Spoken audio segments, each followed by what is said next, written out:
Hello everyone and welcome back to another episode here at the Damage Report. We've got an especially special treat for you today. A new first-time co-host on the show, although someone that you might recognize from our interview about a week ago. Bridget Todd joins us for the first time. How's it going, Bridget? It's going well. I'm so excited to be here. Very excited to have you here. Weird day of news for you to be joining us for, but some important stories that we're gonna be talking about. Some abhorrent individuals we're gonna be talking about. So I hope it's stuff that you'll find intriguing. I always find abhorrent individuals intriguing, for sure. Me too. Well, then you chose a good political system to comment on constantly. So for people who might not be familiar with you and your work, or perhaps your podcast, There Are No Girls on the Internet, tell us a little bit about your work. Yeah, I am the communications director for Ultraviolet, a leading national gender justice organization that works to build political and social power for women and non-binary folks. So definitely check us out at weareultraviolet.org. And I'm also the creator and host of iHeartRadio's technology podcast, There Are No Girls on the Internet, where we explore all the interesting intersections of culture and underrepresented voices and tech and all things geeky. And so for people who may not get the reference in the title, could you explain why it's called There Are No Girls on the Internet? Oh yes, well that is one of the founding, rules of the internet, that anybody that you meet on there who says they're a girl is not actually a girl, and if you do say that you're a girl, you need to prove that you're a girl in some way. The title is really kind of an inside joke with myself as someone who loves to be online, who's often experienced people saying, "Oh, there are no girls on the internet." Yes, there are. We exist. We're out here. Yeah, well, and it's funny that you say that, because one of our stories today is going to be about the experience of a girl on the internet who, simply for being on the internet and wanting to not be harassed, is, what do you know, being harassed far more. So very timely title, but again, very glad to have you here. I think the audience is going to really appreciate your contributions. And to the audience, thank you so much for being here, regardless of where you're watching. We really do appreciate you doing so. Please hit the like button and share the stream so that people know we're live. Give unto the algorithm gods, please. And as we go through this hour of news, if you want to send us tweets or chats or Twitchies or ticks or talks, you can do that. We'll respond live if you have any questions or anything like that. And all together, we should have a lot of fun. But with that, Bridget, you ready to jump into the news? Let's do it. Okay, let's do it. So the COVID aid bill has now passed, and it passed notably without any Republican support. But you wouldn't necessarily know that to talk to the Republicans about it, because we noticed yesterday this tweet from Senator Roger Wicker, who said independent restaurant operators have won nearly $29 billion worth of targeted relief. This funding will ensure small businesses can survive the pandemic by helping to adapt their operations and keep their employees on the payroll. And I'm sure, Bridget, that if he had more than 280 characters, he would have then noted that he didn't vote for the bill. If he had had his way, would have blocked every one of those $29 billion. But if you just read this, and you're maybe a small business owner in his state, it looks like he actually supports you. Yeah, I mean, this is a classic example of them wanting to have it both ways, right? He didn't vote for it and yet wants credit for the kind of help it's going to give his constituents. And I think it's worth noting that no Republicans voted for this. The aid that's meant to help hardworking American families, many of whom are struggling, who need relief, none of them voted for it. And so it's very interesting to me how they're trying to take credit for something that they did not even vote for. Exactly. Well, like subtly take credit for it. They're also like, credit is definitely what the next couple of months are going to be about in politics, is who deserves credit, who doesn't. In some ways, like with Senator Roger Wicker, they might imply that they do deserve credit for that. But then they're also simultaneously going to be trying to claim that the Democrats don't, which we'll turn to in just a moment. But really fast, Roger Wicker's tweet was so obviously fake and phony. He got such a big pushback online.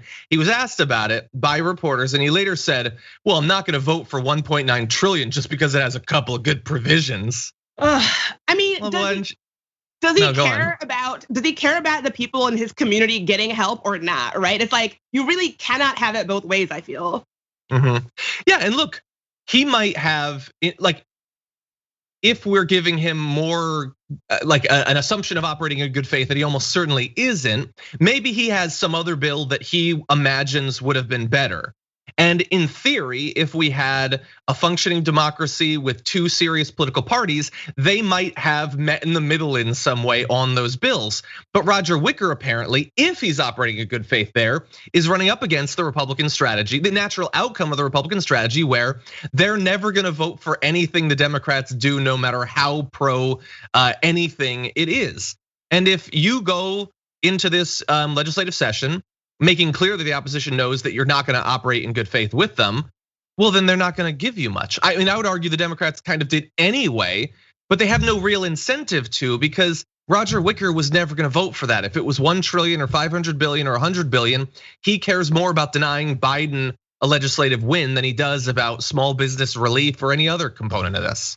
Oh, absolutely. And let's not forget, Democrats voted for the CARES Act, right? Like, this is not something that goes both ways. I think it's so clear that this is really about making sure that Biden doesn't get what they see as some sort of legislative win. And the people who I feel really get lost in that is just regular people. They don't care if this is a Biden win or a Republican win, a Democratic win. People need help. People are struggling. I think that, I feel that we often are like, oh, both sides do this. It's very clear which side is not interested in getting anything done. I think that's overwhelmingly clear. Exactly. Yeah. All last year, the Republicans were implying that every part of the pandemic was designed to hurt the Republicans. And the Democrats cared more about that than they did about anything else. And yet, as you point out, they did support the CARES Act. It's sort of weird and inconsistent, but I have a feeling that the Republicans will be able to make those ends meet in their head. And by the way, in terms of the hypocrisy between these two bills and how it doesn't go both ways, one thing that does go both ways is that both this legislation and the CARES Act included the possibility that the incarcerated might get stimulus checks.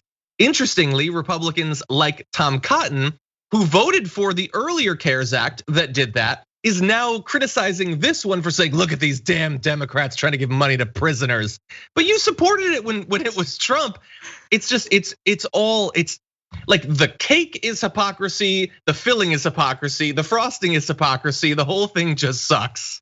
It's hypocrisy all the way down. It's just the whole thing. Yeah, and it's really frustrating. But look, that is sort of them wanting to get a little bit of credit. But they also, perhaps more importantly, want to make sure that the Democrats don't get credit. So with it looking, I guess, like the economy is going to pick up in no small part thanks to $2 trillion in relief being put into it, Mitch McConnell wants to make sure that you don't make the mistake of giving the Democrats any credit, as he makes clear in this video. The economy is coming back. People are getting vaccine. We're on the way out of this. We're about to have a boom. And if we do have a boom, it will have absolutely nothing to do with this $1.9 trillion. Yeah, but that's stupid though. Like, look, you can say that it could have been targeted in a slightly better way or something, but if you're gonna make the case that injecting $2 trillion into the economy, and into the economy, by the way, not for instance a $2 trillion tax cut for the wealthy, you're gonna send it to the Caymans or whatever, then you're gonna have to explain why. Why is it that they could put all that money in the economy and it would seemingly have no effect on the economy? Now, that politically that might be helpful for people to come to that conclusion, but you need to actually provide some evidence for it. And it seems clear that the more important thing to Mitch McConnell, even more important than people getting aid, since he wasn't interested in supporting this bill, is just making sure that this doesn't bolster Democratic chances over the next year, like sort of setting the stage for midterms that might not be as devastating for them as I fear that they probably will be. Yeah, and I have to say, Mitch McConnell says that this bill is not going to have any impact on the economy. Analysis from Columbia says otherwise. And so just like you said, if he knows something that Columbia doesn't know, and all of the major pollsters and analyzers who study this kind of thing don't know, please enlighten me on what it is that means that this bill is not going to do what they say for the economy. But it really is. It's so interesting how he's able to say, oh, if it goes well, that's definitely the Republicans. If it doesn't do well, that's all Democrats. It's like you definitely get the sense that he wants it both ways. He wants credit, and then he also wants to deny. It really is so hypocritical, and it's so obvious. It's like he's not even trying to pretend. Yeah, look, it's possible that to some extent when he talks about the economy, he's sort of like he has certain assumptions as a Republican about what counts as the economy and what doesn't count as the economy. So if studies show that this is gonna cut a significant percentage of poverty over the next year, like percentage of people living in poverty, I doubt he's really centering that in his conversations about the economy. Oh yeah. But in the end, it's not like the stock market isn't gonna benefit. They always do, regardless of which party is in power. So again, it just seems sort of it's pointless political strategizing. That's pretty much all it is. But I did want to ask you a question though. So he seems to be betraying that he's worried about voters looking back on this and giving Biden a bunch of credit and the Democrats a bunch of credit.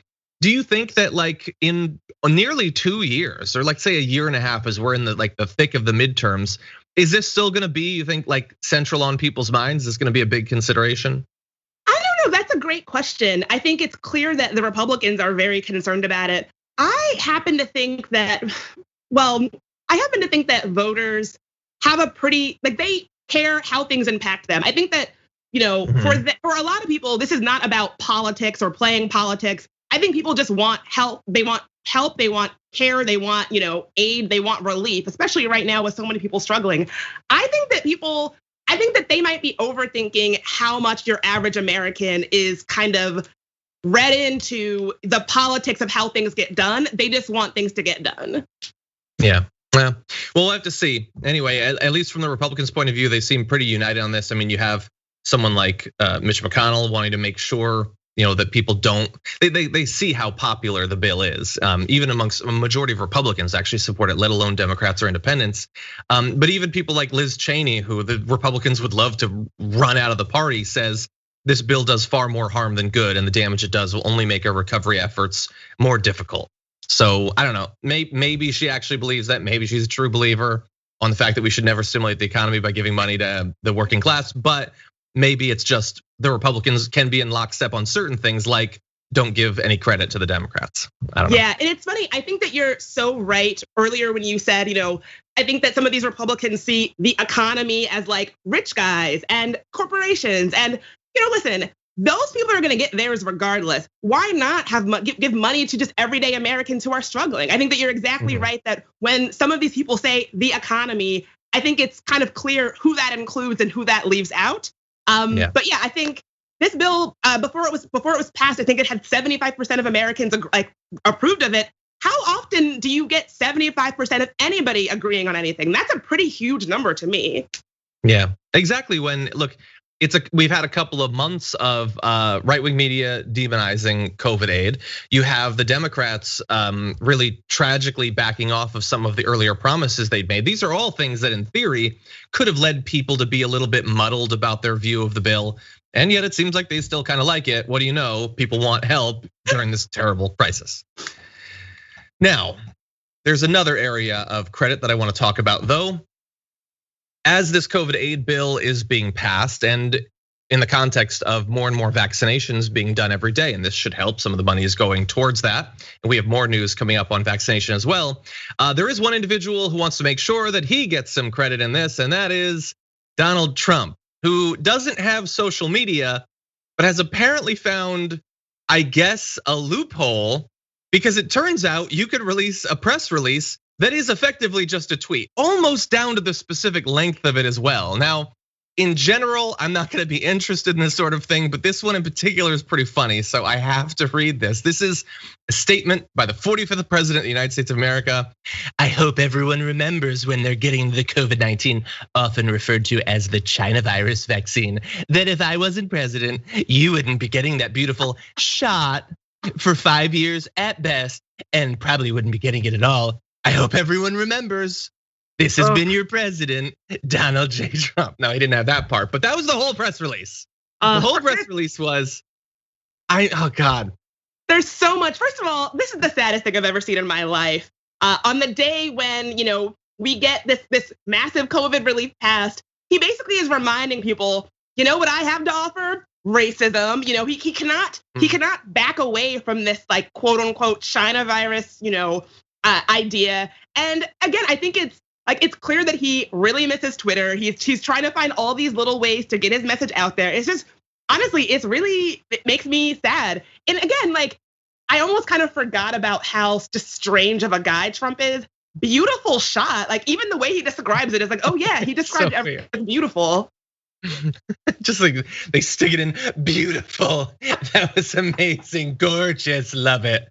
Yeah, it should be fake. That should be a fake statement that we just read. I don't think it is. I'm going to continue to hope that it is.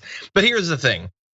Trump wants credit. Now, does he deserve at least a little bit of credit? Hypothetically, we've given him some hypothetical credit on this over the past few months. Did they provide some funding towards some but not all of the vaccines? Yes. Would literally any president have done so?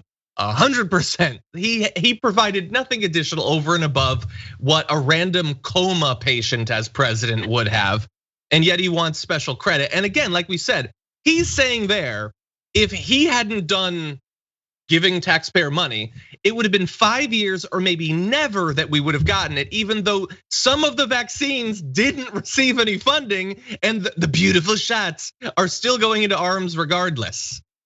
It's so ridiculous. And this statement like conveniently leaves out all of the ridiculous, bogus cures that he threw money at and advocated for that ended up being complete bunk. It's like, it's so clear that he bungled the response in so many different ways. It's very funny now trying to remind people to like, oh, give me some credit here. It just, it's just, I wish this was fake. It should be fake.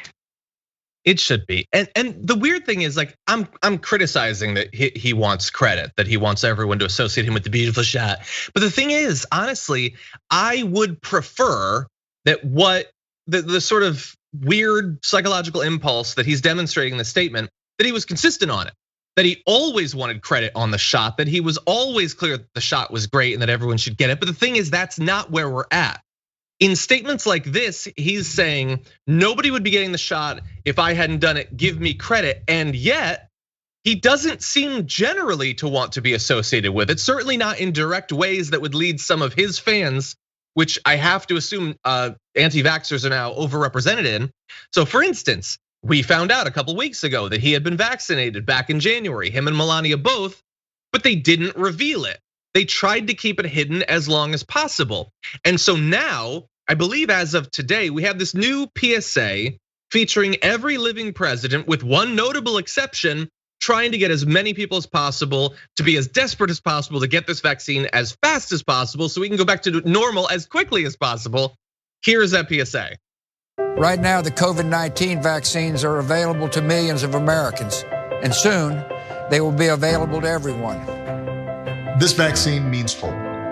It will protect you and those you love from this dangerous and deadly disease. I want to go back to work and I want to be able to move around. To visit with Michelle's mom, to hug her and see her on her birthday. You know what I'm really looking forward to is going to opening day in Texas Ranger Stadium with a full stadium. We've lost enough people and we've suffered enough damage. In order to get rid of this pandemic, it's important for our fellow citizens to get vaccinated. I'm getting vaccinated because we want this pandemic to end as soon as possible. So we urge you to get vaccinated when it's available to you. So roll up your sleeve and do your part. This is our shot. Now it's up to you.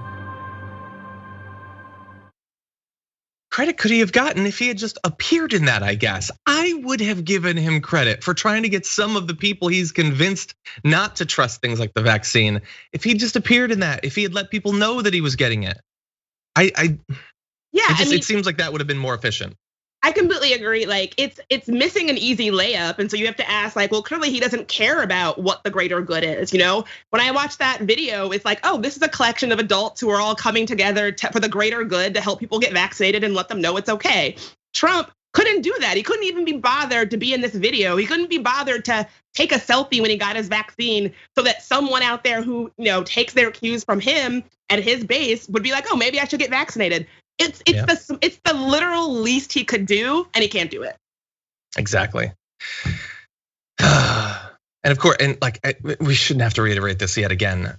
The point is to get as many people as possible. Like some people, there are terrible people online, some of which might even believe that they're liberals or progressives or whatever. They'll be like, well, if they don't want to, screw them. If Texas doesn't want the vaccine, screw them. No, they're good people everywhere. And you know what? Even people who aren't good, shouldn't die of a virus. And so like, I don't want Republicans to die. That's why we spent the last year every day fighting against Fox News misinformation, not because it was killing libs. Libs don't watch Fox News, but it was killing conservatives, and I don't want them to die.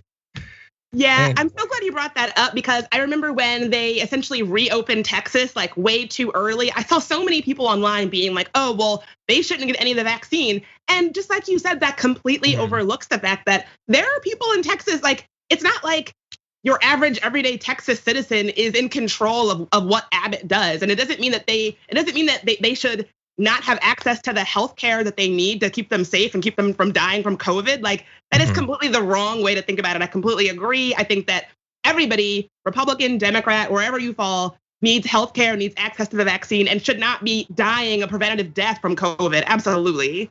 Yeah, and if that's not convincing to you, if like you're like, no, I still hate him, bear in mind, if conservatives get sick with it, they can give it to non-conservatives. Yes. So again, our fates are very much interwoven in this area.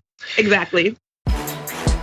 We need to talk about a relatively new show called the Republic, or UNFTR. As a Young Turks fan, you already know that the government, the media, and corporations are constantly peddling lies that serve the interests of the rich and powerful. But now there's a podcast dedicated to unraveling those lies, debunking the conventional wisdom. In each episode of the Republic, or UNFTR, the host delves into a different historical episode or topic that's generally misunderstood or purposely obfuscated by the so-called powers that be, featuring in-depth research, razor-sharp commentary, and just the right amount of vulgarity. The UNFTR podcast takes a sledgehammer to what you thought you knew about some of the nation's most sacred historical cows. But don't just take my word for it. The New York Times described UNFTR as consistently compelling and educational, aiming to challenge conventional wisdom and upend the historical narratives that were taught in school. For as the great philosopher Yoda once put it, you must unlearn what you have learned. And that's true whether you're in Jedi training or you're uprooting and exposing all the propaganda and disinformation you've been fed over the course of your lifetime. So search for UNFTR in your podcast app today and get ready to get informed, angered, and entertained all at the same time.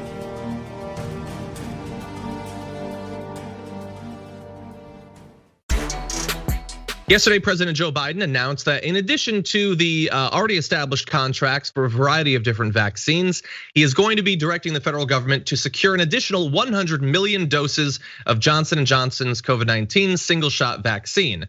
And we mentioned that it's the single-shot one because that means that 100 million doses is a very significant investment. It's a very significant amount. I mean, that's about a third of the entire US population could be vaccinated with that particular order.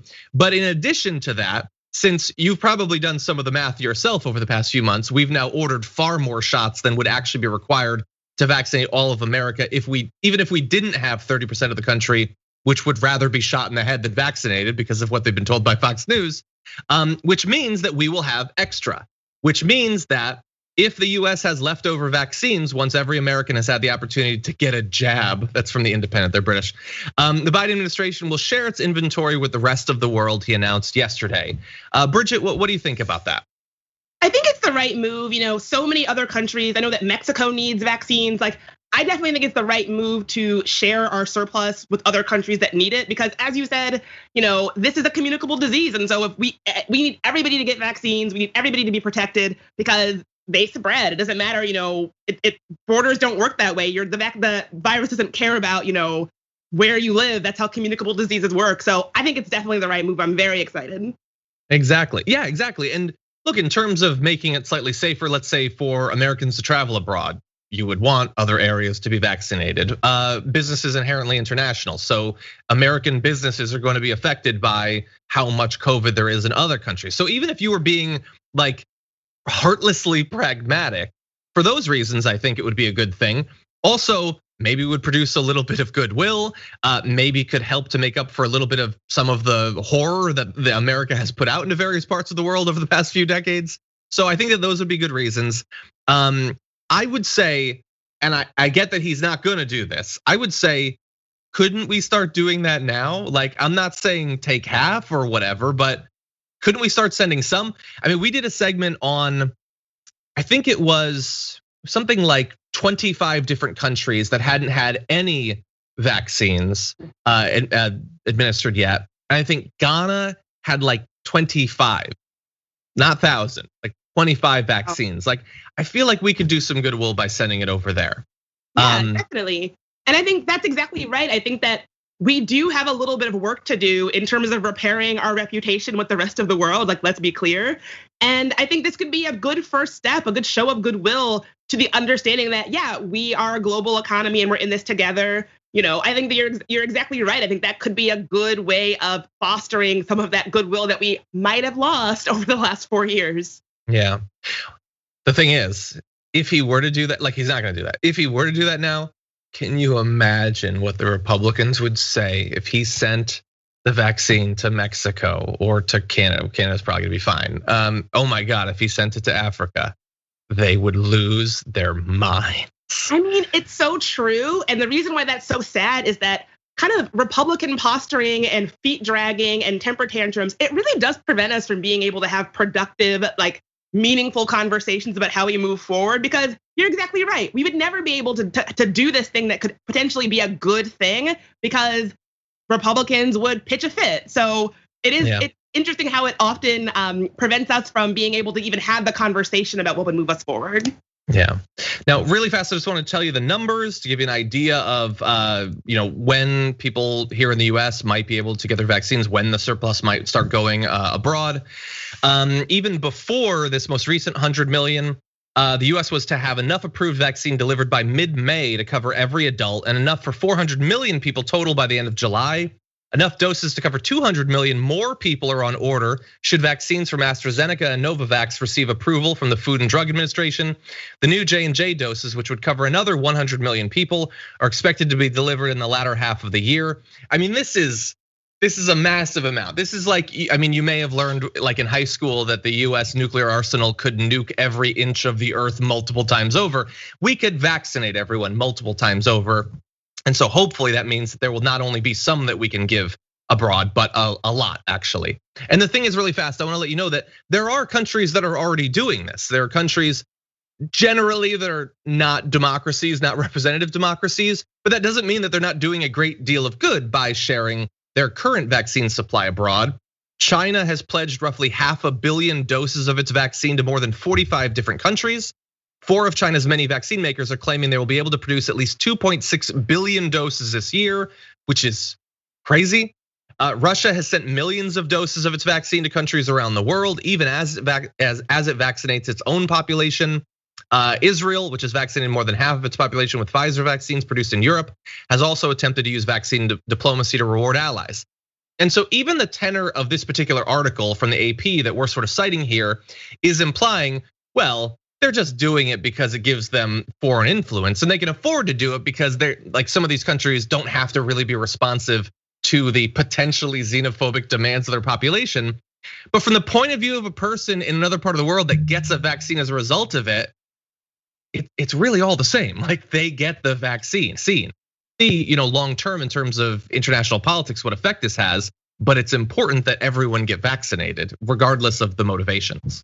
Absolutely. And I think I always think about the most marginalized folks, like folks who are incarcerated, folks who are indigenous, communities of color. Like, I wanna make sure that everybody who needs this vaccine can get it, even if you're marginalized or are kind of shut out of traditional healthcare. I wanna make sure that everybody can get it, folks who are unhoused. And so when you're reading off all these numbers, I get so excited because I think like, wow, we might actually have a shot at making sure that everybody, even the most marginalized who need this vaccine, can actually get it. Yeah, I mean that 2.6 billion, if that works out, I mean that's more than China and India just from one country's contribution. So that's pretty good. Now with that, why don't we turn to a very different piece of the news? Man, sometimes the internet sucks, and usually America sucks, and now like peanut butter and chocolate, they're gonna suck together. Well, actually, that's not how it works. Anyway, you know what? Let's just move into the news. A couple days ago, reporter Taylor Lorenz decided for International Women's Day, she was going to make what seemed to a rational person like a pretty reasonable request. She tweeted, "For International Women's Day, please consider supporting women enduring online harassment. It's not an exaggeration to say that the harassment and smear campaign I've had to endure over the past year has destroyed my life. No one should have to go through this. So on International Women's Day, she said, please don't harass women. And so what do you think happened as a result of that? She got harassed a ton. Almost instantly, a number of very high profile accounts started tweeting nonstop about how pathetic she was. And what do you know? That led to their followers harassing her. But perhaps the single worst instance of this was Tucker Carlson, a guy who has literally millions of daily viewers, who decided that he was going to make her the focus of one of his segments, which he did, in which he called her one of the most powerful people in the world, which is an interesting claim. She's a good reporter. She's at the New York Times, which is the paper of record. Don't know that she's one of the most powerful people in the world, but he did it. Now, in response to that, the New York Times stuck up for her. And they put out a statement saying, in a now familiar move, Tucker Carlson opened his show last night by attacking a journalist. It was a calculated and cruel tactic, which he regularly deploys to unleash a wave of harassment and vitriol at his intended target. Taylor Lorenz is a talented New York Times journalist doing timely and essential reporting. Journalists should be able to do their jobs without facing harassment. Again, one of those very reasonable sorts of comments that, what do you think it led to? Well, what it led to was a second night of Tucker Carlson taking his incredibly high profile and well-paid cable news platform to talk specifically about a woman whose only request was to not be harassed. And here is a bit of what he said in the second night running of his coverage of Taylor Lorenz. Told you about Taylor Lorenz last night in a segment about how the most privileged in our society now consider themselves oppressed. And Taylor Lorenz is certainly a shining example of that principle. A New York Times reporter from Greenwich telling you what a victim she is. Now, normally we'd be deeply sympathetic to this. Harassment is awful. Harassment is a crime, and it should be a crime. If a mob of screaming lunatics showed up at Taylor Lorenz's house and threatened her, we would condemn that mob immediately, no matter what political position they claim to represent.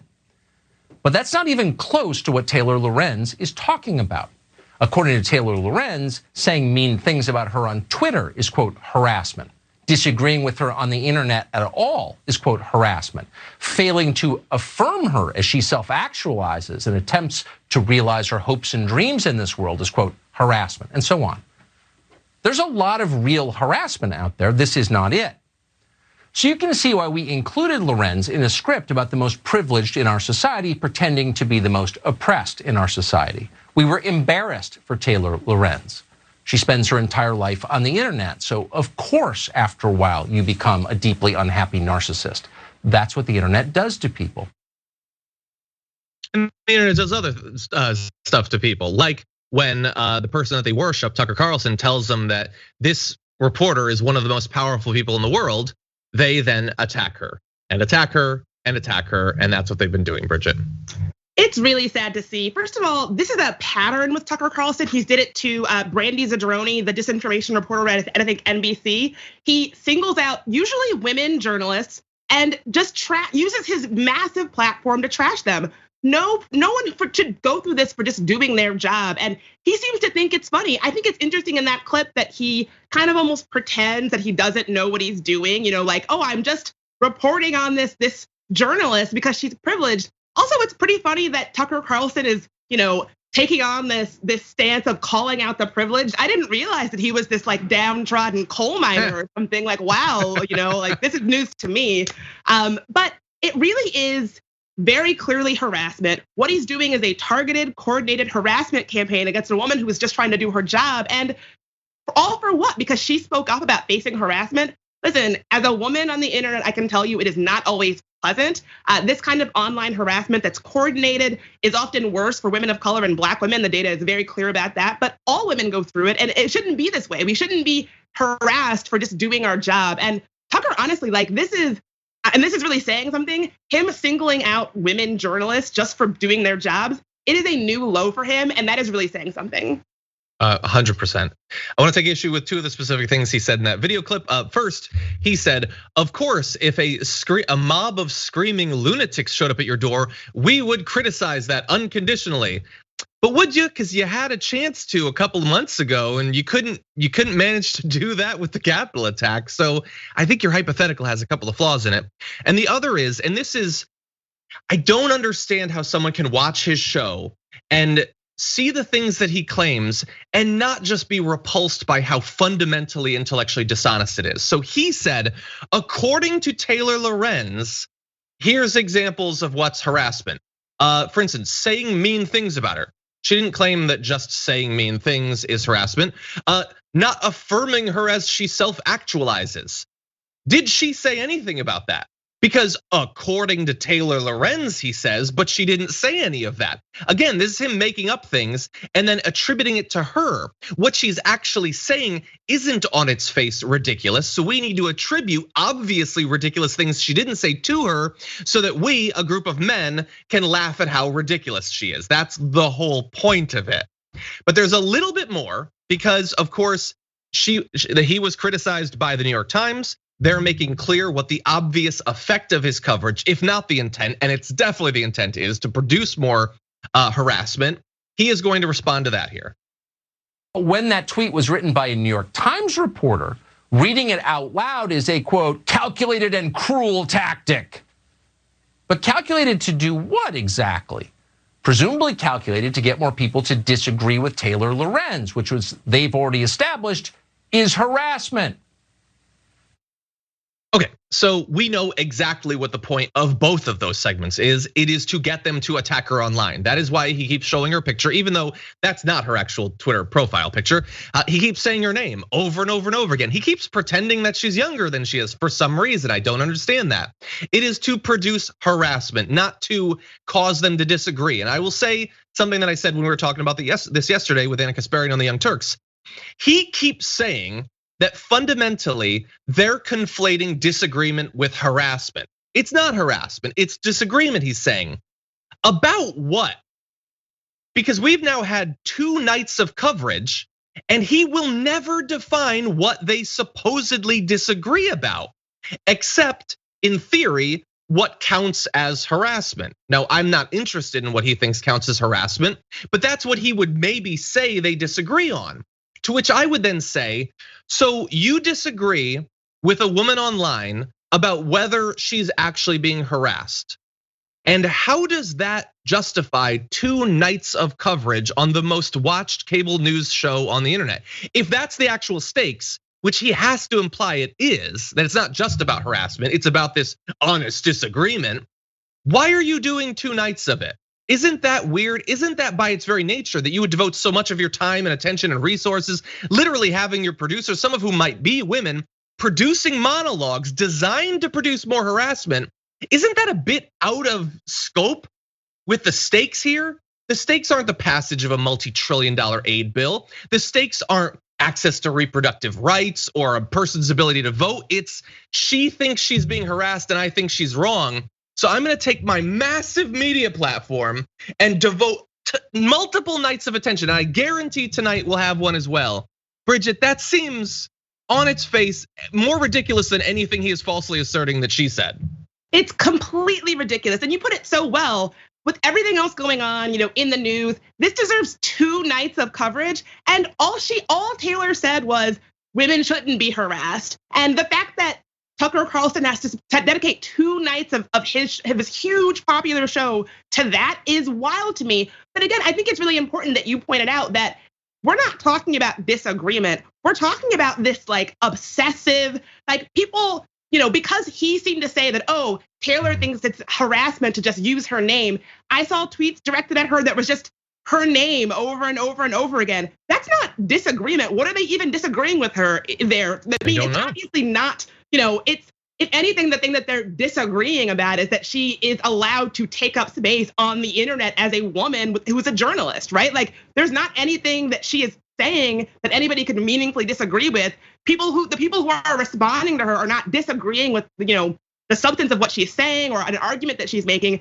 I think that most women who are journalists online would welcome that kind of thing. But we need to be clear, this is not about disagreement or an exchange of ideas. This is harassment. And a lot of women who work in media, I'm sure women on the staff here at Young Turks can tell you all about it. Like sometimes you're not even able to just put your opinion out there. And the fact that they're saying that her age is younger than she actually is, that whole bit about her being a deeply unhappy narcissist, Tucker needs to cut the BS. It's so clear what he's doing. He can do that sort of befuddled thing that he does where it's like, oh, what, me? I'm just putting a woman's picture on the screen and, belittling her and calling her names to my, millions of viewers. What am I doing wrong? It's so obvious. And I think I'm so happy that we're to a point where women are no longer being quiet about this. There was definitely a time, not even that long ago, where if this kind of coordinated attack was happening to a female journalist, that her outlet might just say, you're on your own. The fact that we're seeing the New York Times and NBC put out statements supporting their journalists when these kinds of things happen is a real, I think, in my mind, a step in the right direction, because even a few years ago, they would have said, oh, you're on your own, good luck. And so I hope that women continue to speak up about the harassment that we face online, because it is a really serious issue and it's squashing speech. It's squashing our ability to just put our opinions out there online. And we're all supposed to be able to use our voices in that way. And so I certainly think what Tucker is doing is disgusting. And Taylor doesn't deserve this. No woman deserves this for trying to do her job. For just existing. Yeah. Exactly. Yeah, facing all this targeted harassment from guys that they couldn't disagree with her because they don't know anything about her work. They certainly haven't learned anything about it from Tucker Carlson. They just know that she's a woman. Tucker hates her. I guess I hate her too. And yeah, you're totally right. It's great that New York Times is sticking up for her. But I wonder, are there women waiting in the wings seeing this continued like they spin a wheel, they land on a woman, they demonize her? Are some women potentially looking at that and saying, yeah, I'm not interested in that happening to me someday. Maybe media is not for me. Maybe I'll do media, but I won't be, in a very visible position, because this is inevitably what's going to happen to me, that the right is going to, in the moments they're not talking about Dr. Seuss, they're going to realize that they can make money and get clout off of demonizing me. I wonder. I think that's exactly right. And I think that's the point of these kinds of attacks. They're meant to be a message to other women who might be interested in getting involved in media or using their voice or speaking up, that if you do this, this is what's going to happen to you. And not only will there be a network that amplifies it, people will make money from it. Tucker Carlson makes money. He profits personally from this kind of harassment. And I think it's meant to be a chilling thing for other women who might be thinking about, whether it's running for office or, going on television. I think it's meant to be a chilling signal that this kind of thing might happen to you. If this bill is such a great thing for democracy, why did the Democrats pass it in the dead of night on a party line vote? Remember, even squishy moderates in the House GOP, they voted against it. Okay, so that's Laura Ingraham talking about HR 1, the both symbolically and in terms of when it's rolled out, most important bill for the Democrats. And that is a voting rights bill with a number of different aspects, which we've talked about. And there you have Laura Ingraham implying that because they passed it at night and because no Republicans supported it, how could it possibly be good? Which is an amazing bit of circular logic. I didn't expect, Bridget, that many Republicans would support it, nor did I stake my evaluation of how good it is or how necessary it is to shore up voting rights in America based on whether it got any Republicans to support it. Did the lack of Republican support for HR 1 bother you at all? No, they don't support anything that's good. Of course not. They didn't support COVID relief. They did not. Yeah, and so if they didn't support that as overwhelmingly positive or supported in the electorate that it is, I'm not surprised that they don't like this. But the thing is, we talked on the show yesterday about HR 1. We showed you when Mike Lee, he was saying it was written in hell by the devil himself, that the actual components of it, even presented by Fox News, it's difficult to understand on its face why that would be something that people would oppose. And actually, it turns out, even when Laura Ingraham is trying to fearmonger about it, listing what's in it, it really doesn't seem that scary yet either. But I'll let the audience decide as we watch this video. Anyone with a tiny little brain sees this 800-page monstrosity. They see it has zero to do with empowering voters. Its sole purpose is to ensure a permanent Democrat majority, period. Now, HR 1 takes a chainsaw to our constitutional order by ending state control over elections. And thus it opens the door to rampant fraud and abuse. The bag of horribles, well, it mandates universal mail-in ballots, early voting, same-day voter registration, and online registration, And state voter ID laws would be banned entirely. States would even be prohibited from checking for duplicate voter registrations with other states within 6 months of an election. Oh, by the way, and ballot harvesting, that would be legalized nationwide. Good going. The bill also imposes nationwide automatic voter registration. Not national voter registration. Will say no more. Indeed, you don't have to say anymore. We all know how terrible that is. I get if you watch the Fox Cinematic Universe, you get the reference. You don't need it laid out. But why is that on its face so bad? Why is online registration or whatever? Like, she makes so many claims that she doesn't even give like a Tucker Carlson sort of defense to. So it ends state level control, thus opening the door for fraud. Why? Why does that? Why does having one system invite obviously more fraud than having 50 plus systems? Like, she's making all these claims without actually defending them, and then just listing, I guess to her credit, the actual things that are in it. Those are actually things that are in the bill, assuming that we will fill it in with horror. And Bridget, I don't really get that. Yeah, I mean, she lists what's in the bill. She says it's scary. She says it with this sort of cadence as if she's reading a ransom note or something. Maybe just saying it's scary is going to be enough to have her audience be, oh, the horror, people voting. Everything that she lists is just a way of making voting easier to access and available for more people. Early voting, vote by mail, online voting. All of these are things that just increase access to citizens being able to vote. So I guess that's terrifying to her and perhaps terrifying to her viewership, but nothing that she says is this bag of horribles that is, warrants this kind of fear mongering that she's using when she speaks about it. We're just talking about people being able to vote. We should, in a democracy, we should want more people voting, not less. We should want to eliminate barriers to voting, not put more up. I guess if you say it scary enough and you make it sound like you're talking about Dracula, maybe people will actually be afraid of it. Exactly. And by the way, the bag of horribles is just a cheap knockoff of our Garbage People of the Week segment. But anyway, and look, at the beginning of her little thing there, she said HR 1 is not about helping voters. It's about ensuring permanent democratic control. So she asserts they say it's about this, but it's actually about this. And then she said everything that she did in that video, that it would make the registration easier, that you could do it online. So I ask you, which of those two things did the things she lead to? It seems on its face like that would make voting easier. Even a conservative would probably prefer to register online rather than having to go to the DMV. But she asserts, no, in fact, it's about ensuring permanent control. Did any of the things she say naturally lead to democratic control forever? I mean, maybe you could try to make the case of why you think that's a consequence, but it's not on its face a consequence. So she isn't even buttressing her own argument there. She's in fact buttressing the one that she started off the segment by trying to say is invalid.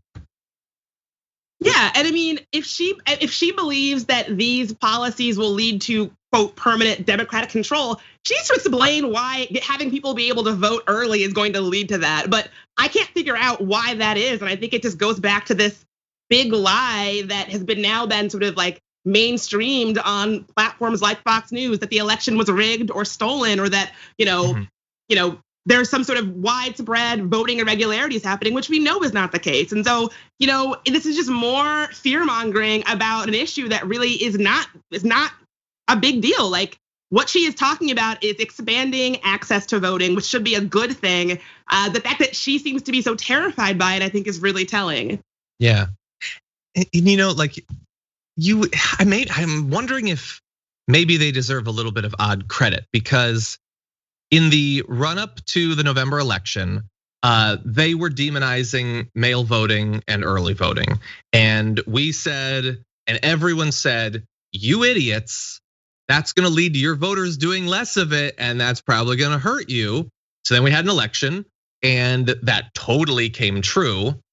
And they're still demonizing those. Like, in theory, they could pivot and they could be like, oh, whoops, actually, we kind of want to win elections. So no, if you could vote early, please vote early. And if you can vote by mail and that's the only way you're gonna vote, definitely do that. But they're not pivoting. they seem to still believe, even with all of the evidence of that last election and the runoffs in Georgia, that demonizing those things is somehow more beneficial than trying to get their own voters to do them. And that's a risky gamble. Yeah. Well, look, nowhere does Laura Ingraham's attacks against HR 1 make less obvious sense than when she talks about the effect it would have on youth voting or trying to get young people interested in politics, as she talks about here. But perhaps the most insidious aspect of HR 1 is the targeting of our kids. The bill forces states to accept voter registrations from 16-year-olds, even though they can't legally vote. The bill also turns colleges and universities into government-funded voter mills. HR 1 creates campus vote coordinators, and those are positions and they hand out cash to schools that register students. In other words, schools that churn out the most Democrat voters. Bridget, your thoughts? I don't even know what she's talking about. It's first of all, her talking about registering 16-year-olds. So actually, there are some places like Hyattsville, Maryland, Tacoma Park, Maryland, where 16-year-olds actually can vote in local elections. And so that's not that unusual. And just registering 16-year-olds to vote doesn't mean that they are then able to vote in presidential elections if they're not 18. So her fear mongering about that is just completely it's a complete fabrication. And then this idea of college campuses being turned into government mandated voter mills, I have no idea what she means other than people will help college students get registered to vote, which should be a good thing. I mean, it really is just her fear mongering and using this kind of bogus, like, oh, think about the children. Won't someone please think of the children narrative to scaremonger about something that I think is obviously a pretty good thing. Yeah, she starts off with they're targeting our kids by giving money to register them to vote. Wait, no, but how's that targeting? That's like saying like, Kids R Us is targeting our kids. Well, it's about kids, I guess. I don't know. Is Harry Potter targeting our kids? I don't understand what you're talking about, except that it's trying to play into, it's about the kids. And it's a voter mill because they'll register them. She doesn't even imply that as part of that funding, they would be indoctrinated to support one party or another. There's not even an attempt like anything like that, nor is there an attempt to explain why Republicans aren't interested in trying to appeal to those voters. As with all of their other arguments against voting, they never actually grapple with the possibility that fighting voting isn't the only option, that in theory, they're big boys and girls, they could try to appeal to those people. They could, I don't know, like support a policy that people actually like. They could identify, recognize, and try to solve a problem that might be facing young people. But there's no attempt to even do it. There's no acknowledgement that that's even an option that they could engage with. It's objectively bad that these young people might be registered so that someday they can legally vote. That's a terrible thing, and we want to scare you with that. Yeah, and really, honestly, listening to that clip, this is voting dis and misinformation just pumped right into people's faces, pumped right into like the faces of people who are already indoctrinated by this kind of thinking. And I think it's so irresponsible to put this on the air. Reading it is one thing, but hearing the way she says it and knowing that millions of Americans are getting this pumped into their homes every night and perhaps not questioning the things that she says, this is a disinformation campaign that is meant to really have a negative impact on our democracy, and it's just so irresponsible. Yeah. And you know what? Yeah, it is. And so let's acknowledge one of those negative impacts. And this is just one, by the way, one thing that HR 1 is trying to fight against, that all of these state level laws to fight against voting, like the ones we talked about recently in Iowa and Georgia, which have already been signed, let alone the more than 200 plus other ones that haven't yet been signed, but could do a lot of damage to voting rights. Let's talk about one area of it, and that is racist gerrymandering.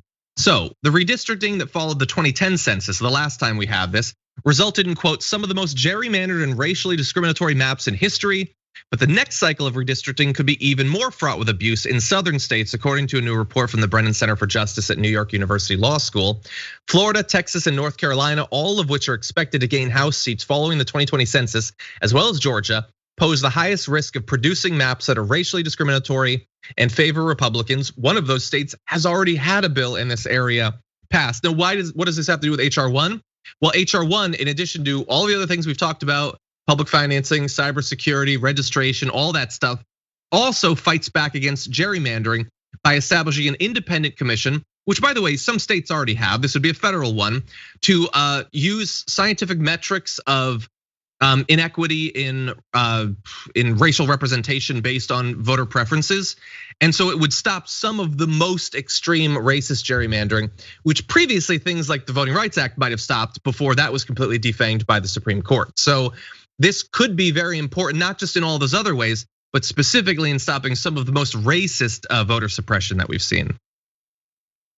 Yeah, I'm happy to see that. I think that it's so necessary, and it's not surprising to me that people like Laura Ingraham think it's so terrible. I think we have a long way to go in terms of restoring everyone's access to voting in this country, and it's so clear to me that the people who are most harmed are Black and brown communities who have not really always had an easy go of it, making our voices heard with our vote. And so I am all for looking into gerrymandering in the way that it is really harmed our community's ability to just express our democracy via voting.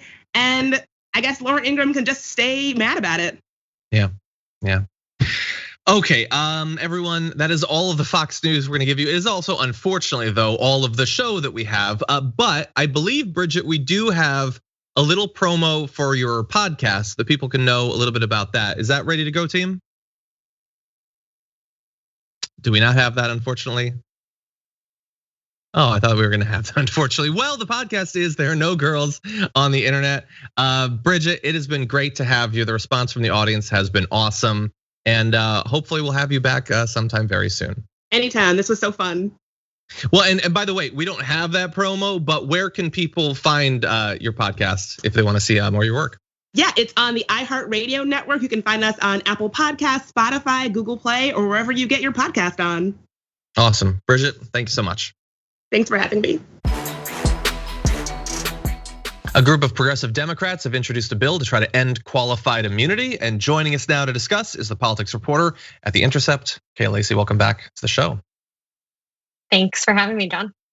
Always glad to have you here. So you had a write-up about this at The Intercept, and we're talking about Representative Ayanna Pressley as well as Senators Markey and Warren. But tell us a little bit about this. Where did this come from and what current state is it at?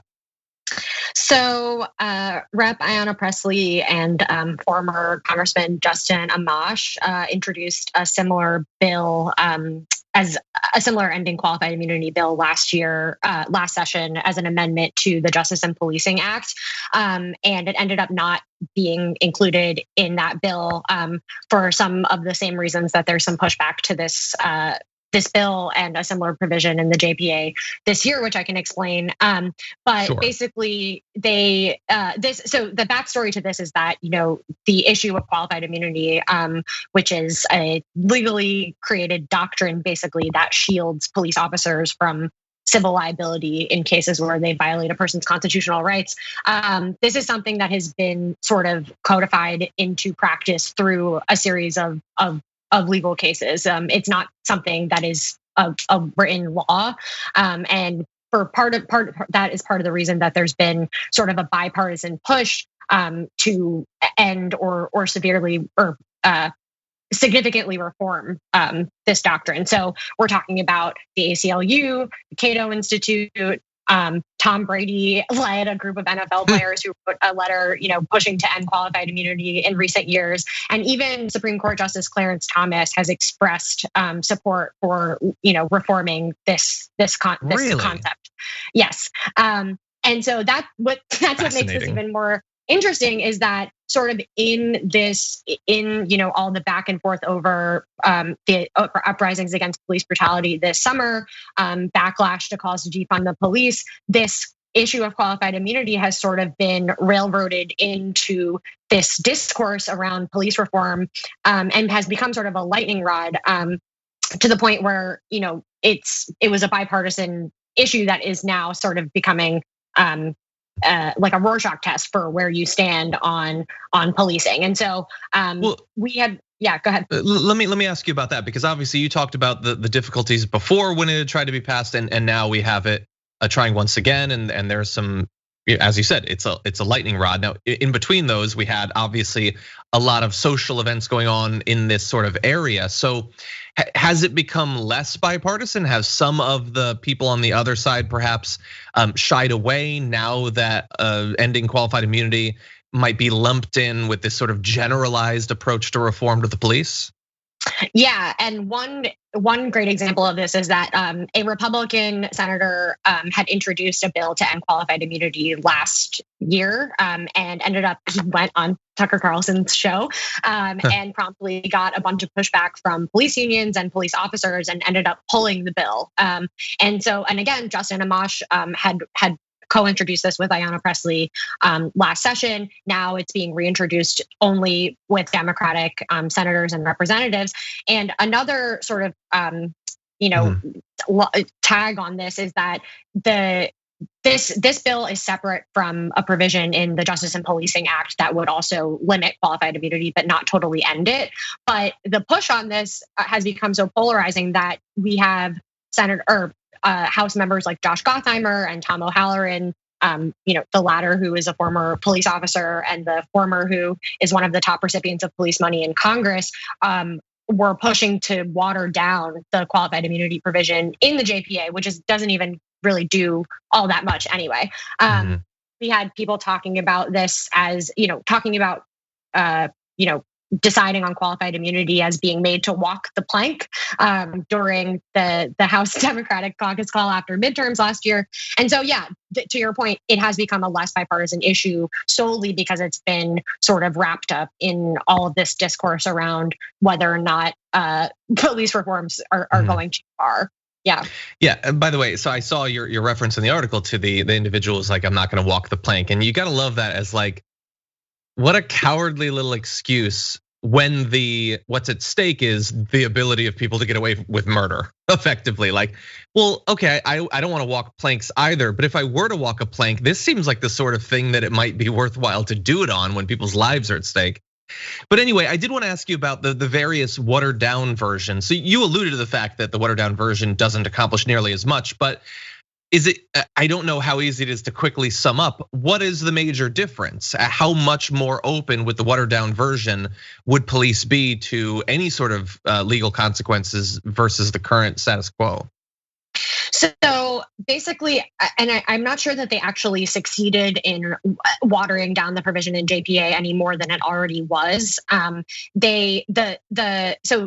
Ayanna Pressley's bill would fully end this practice. Like, it would end the ability for police officers to claim qualified immunity in defense in cases where they've violated someone's rights. The version in JPA would allow people the possibility to get some of their damages back in these cases. So doesn't mean that police officers can't use it as a defense, but it opens up a small window of opportunity for you to be able to recover some sort of damages if you actually are in a suit like this. Another piece of information that I think is important to note is that this doctrine is used in situations to deter families from even thinking about bringing cases. So this is what happened with the case of Elijah McClain. I believe he was a 26 or 27 year old young man in Colorado who was apprehended by police and given an extremely overdose of ketamine and died. And his family was, there was some reporting, I believe it was in The Week, about this, that basically his family was hesitant about even bringing the case. And there was some talk about whether or not they should even bring charges, because if police officers would be able to use qualified immunity as a defense in this case for administering the ketamine and things like that. So it's used, to keep people from being able to have due process, and also to even deter people from even thinking about pushing back against cases where police officers violate their rights. Yeah. Yeah. Well, finally, I wanted to ask you. You alluded to the fact that it's lost some of the Republican support. What about Democrats? Like, how unified are they? How likely is this? Like, never mind the Senate. How likely is this to pass in the House? Yeah. So that's part of another you reminded me I should mention this, that Ayanna Pressley basically voted in favor of the Justice and Policing Act in exchange for the House Judiciary Committee agreeing to hold a series of hearings on police reforms.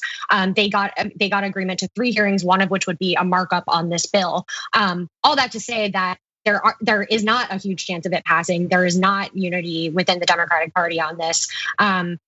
Some of the pushback was coming from, some of the most, hardline moderates and centrists in the party, who have gotten away with sort of using the push for police reform as an excuse backlash to pushes for police reform as an excuse to not move on these things.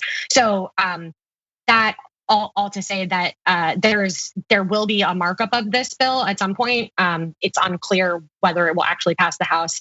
I think you can assume what that means for its passage in the Senate. But the fact that it was introduced at all is a benchmark for at least some sort of progress that's being made, whether or not it goes anywhere. Yeah, it's awesome that they're pushing forward. It could be, in theory, were it to pass, it would be an amazing product of, all that's happened socially and politically over the past year. Unfortunately, it's taking place in America, and so it's looking like a lot of other awesome things that could pass, that it's going to have a difficult road.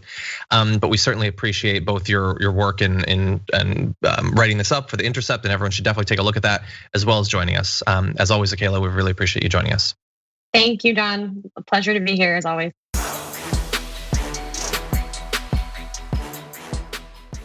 Thanks for listening to the full episode of The Damage Report. Support our work, listen ad-free, access members-only bonus content, and more by subscribing to Apple Podcasts at apple.co/TYT. I'm your host, John Adarola. I'll see you soon.